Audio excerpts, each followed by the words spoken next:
The story begins in a city called A City, where a powerful monster starts causing massive destruction, spreading fear all across the city. After seeing the news of this disaster on TV, a bald man puts on his costume and steps out of his house. His name is Saitama, and he became a hero just for fun. Meanwhile, that monster is about to kill a girl, but Saitama saves her at super speed. After that, the monster introduces himself. His name is Vaccine Man, and he says he was born from the pollution created by humans. Now, by killing all humans, he wants to free the earth from them and from their pollution. As he says this, the monster transforms into his most powerful form. But Saitama throws just a light punch, and the monster dies instantly. After this, the story goes 3 years back, when Saitama was just a normal human and also unemployed. One day, he encounters a crab monster, a monster who had eaten so many crabs that he turned into one. This monster was killing every human that came in his way. Saitama isn't scared at all because his life was already messed up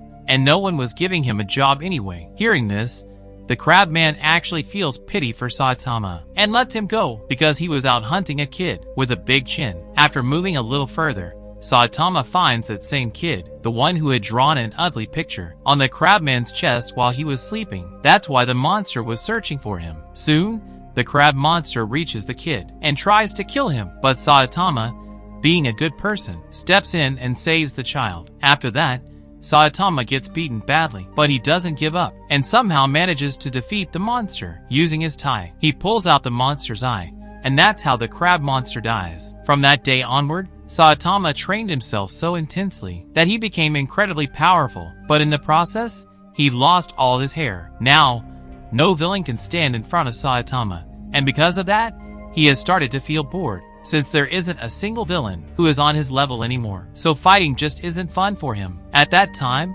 Saitama was inside a shopping mall when suddenly a giant monster appears. This monster's name is Colossus Man, which is a direct reference to the Colossal Titan, but Colossus Man is way bigger in size. We are then shown his backstory. This man was once a bodybuilder who wanted to become the strongest human in the world, and his elder brother, who is a scientist, created a steroid that turned him into a giant monster after consuming it. He is so powerful that with just a single breath, he can destroy an entire city. Now, both brothers have set out to conquer the world. The scientist notices that Saitama is sitting on Colossus's shoulder, so he orders Colossus to kill the human sitting there. But Colossus slaps his right shoulder instead of the left, the one where his brother was standing, and his brother dies instantly. This makes Colossus extremely angry. He throws Saitama to the ground and starts raining punches on him. Believing that Saitama is dead, Colossus now truly thinks he has become the strongest human in the world. But after his brother's death, he feels an emptiness inside himself. Just then,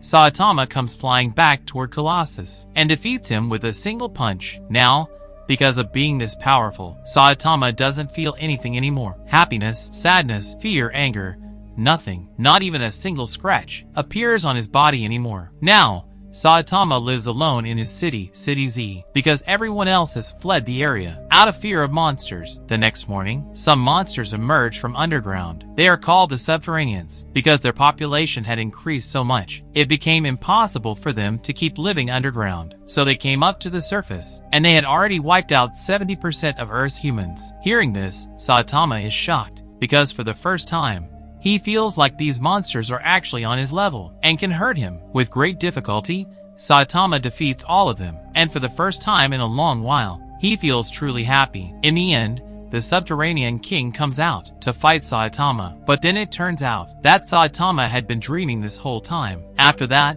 some monsters actually do come out of the ground, but their king gets killed by just one punch from Saitama, and seeing this, the remaining monsters run away through a side path. A short while later, the news channel reports that a massive swarm of mosquitoes is heading towards City Z. One mosquito even enters Saitama's house, but Saitama can't kill it and just keeps clapping his hands. Meanwhile, outside, the mosquito swarm sucks all the blood out of a man. They take that blood and deliver it to their queen, Mosquito Girl, whose power increases the more blood she drinks. She is also the one who controls all the mosquitoes. Standing in front of Mosquito Girl is a cyborg named Genos. His entire body is made of machines, which makes him extremely powerful and capable of causing massive explosions. With a single blast, Genos burns down Mosquito Girl's entire swarm. After that, Mosquito Girl orders her remaining mosquitoes to bring even more blood, which makes her even stronger. Meanwhile, Saitama also arrives here, still chasing that one mosquito. Genos advises Saitama to run away and leave the city. Then all of Mosquito Girl's mosquitoes attack them, and Genos unleashes another massive explosion, burning all the remaining mosquitoes. But Genos is shocked to see that Saitama is still standing there, without even a single scratch. After that, Mosquito Girl attacks Genos with her full power and starts tearing his body apart piece by piece. She had almost killed Genos, but then she is defeated instantly by a single slap from Saitama. Now Genos realizes that Saitama is no ordinary man, and he requests Saitama to take him as his disciple. Saitama agrees jokingly, but the very next day, Genos shows up at Saitama's house. He has already gotten his body parts replaced, and he starts telling Saitama his backstory. For years ago, Genos was also a normal human, living happily with his family. But one day, a mad cyborg destroyed Genos' entire village, and his whole family was killed in that attack. By sheer luck, Genos survived, and that's when he met Dr. Casino, who performed surgery on him and turned him into a powerful cyborg. Now Genos has only one goal: to find that mad cyborg and destroy him, and for that, he wants to become as strong as Saitama. Listening to Genos' story, Saitama gets completely fed up. Meanwhile, deep in a forest, we see a facility where a man named Dr. Genus learns about Saitama and decides to capture him. For his experiments, he sends some of his monsters to capture Saitama, and Saitama defeats 3 of them with a single punch. At the same time, a cyborg called Armored Gorilla fights Genos. Over here, Beast King attacks Saitama as well, but Saitama easily handles everyone and defeats Beast King with a normal punch. Meanwhile, Genos also defeats Armored Gorilla, and out of fear, the gorilla reveals everything. He tells them that they came from a place called the House of Evolution, which is run by a man named Dr. Genus. Dr. Genus was once a brilliant scientist who wanted to change the human species itself and force it to evolve. That was his goal. But since no one supported his idea, Genus started working on it alone. After reaching nearly 70 years of age, he created a formula that made him young again. After that, he created multiple clones of his own body, and by mixing the DNA of those clones with animals, he conducted countless experiments and created many new monsters. Saitama interrupts the gorilla and says, "Stop the nonsense and get to the point." The gorilla then explains that the scientist wants Saitama so he can perform research and experiments on his body. After that, Genos asks the gorilla whether any cyborg ally of his attacked a village 4 years ago. The gorilla replies that he knows nothing about that. Then Saitama and Genos reach the House of Evolution building, and Genos destroys the entire building with a single blast, so all the enemies can be taken out at once. After that, they find a path leading to the basement, where the scientist had hidden his ultimate trump card, the most dangerous monster of all, Carnage Kabuto. Dr. Genus releases him to kill Saitama. Carnage Kabuto meets Saitama inside the largest room, so they can fight freely. First, Genos attacks Kabuto with all of his power, but Kabuto doesn't even get a scratch and completely wrecks Genos. After that, Kabuto moves to attack Saitama as well, but the moment he gets close, he realizes how powerful Saitama truly is, and immediately backs away. Seeing this, the scientist can't believe it. His strongest creation is actually afraid of someone. Kabuto yells at Saitama, asking how he became so strong, and to learn the secret of Saitama's power. The scientist also approaches him. Saitama says, "If you really want to know, I'll tell you. Listen carefully, Genos. It took me 3 full years to become this strong, and I did some very intense training. 100 push-ups, 100 sit-ups, 100 squats, and a 10-kilometer run. You have to do all of this every single day. And yes, no air conditioning in the summer, and no heater in the winter, no matter how uncomfortable it gets. That training is why I lost my hair, but it's also why I became this strong." No one believes Saitama. Genos says, "Master, stop joking. This training is completely normal. Any human can do this. We want to know the real secret of your power." Saitama replies, "Genos, believe it or not, this is all I did." Hearing this, Kabuto becomes furious and transforms into his ultimate form, Carnage Mode. He says that in this form, he can fight for an entire week. Kabuto then starts attacking Saitama.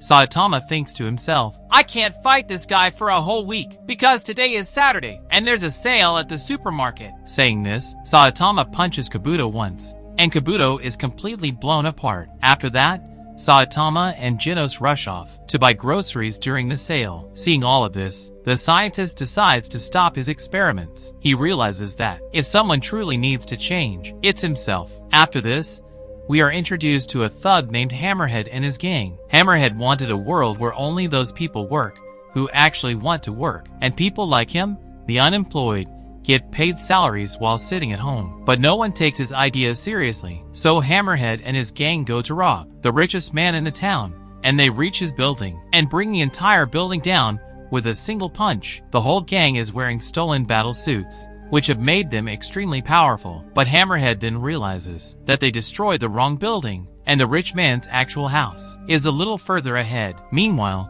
Saitama wakes up from a bad dream. On the news channel, Hammerhead's story is being shown, which Saitama doesn't take seriously at first, but then he finds out that Hammerhead and his entire gang have shaved their heads bald, and since Saitama is also bald, people might mistake him for a villain as well. That's why he decides to stop them. Meanwhile, Hammerhead's gang is causing destruction all over the city. A C-class hero, Human Rider, comes forward to face them. He doesn't have any superpowers and only knows how to ride a bicycle, so he gets beaten up badly. On the other hand, the rich man hires his bodyguard, Sonic, to protect himself from the gang. Sonic is a ninja and has super speed. Sonic approaches Hammerhead's gang and gives them a warning, saying that anyone who fights him never makes it out alive. After that, using his super speed, Sonic slices the necks of all the gang members and kills them. Meanwhile, in the city, people see Saitama's bald head and start calling him a terrorist. Over here,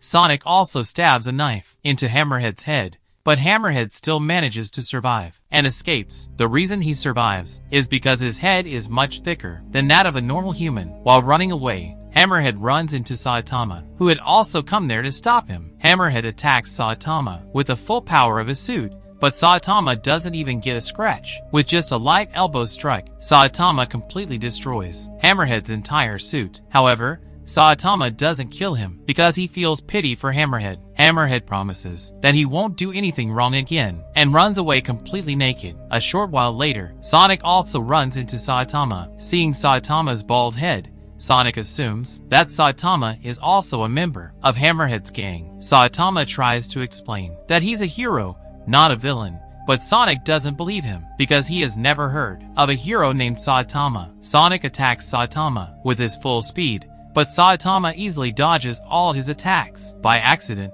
Saitama's hand hits Sonic's groin. Sonic is in extreme pain and tells Saitama that he'll go back and train harder. He says that the next time they meet, Sonic will defeat Saitama. In the evening, Saitama tells Genos about Sonic, who has once again installed new body parts. That day, Saitama tells Genos that they should head back home because something else is bothering him. The problem is that no one even knows who Saitama is. For the past 3 years, Saitama has been working as a hero and has defeated hundreds of monsters, yet he doesn't even have a single fan club. Genos also remembers that all the credit for defeating Hammerhead's gang was given to the bicycle hero, and Saitama's name wasn't mentioned anywhere. After this, Genos asks Saitama whether he has registered his name in the hero registry.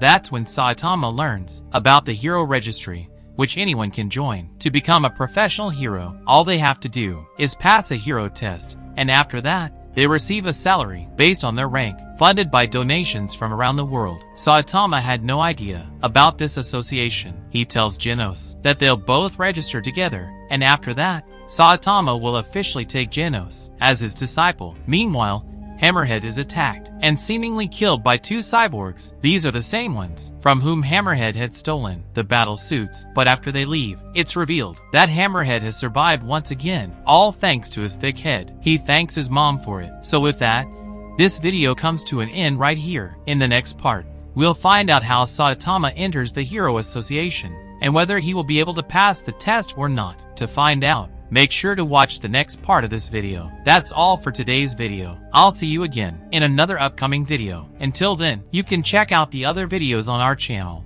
The links are available in the description below and on the I button above.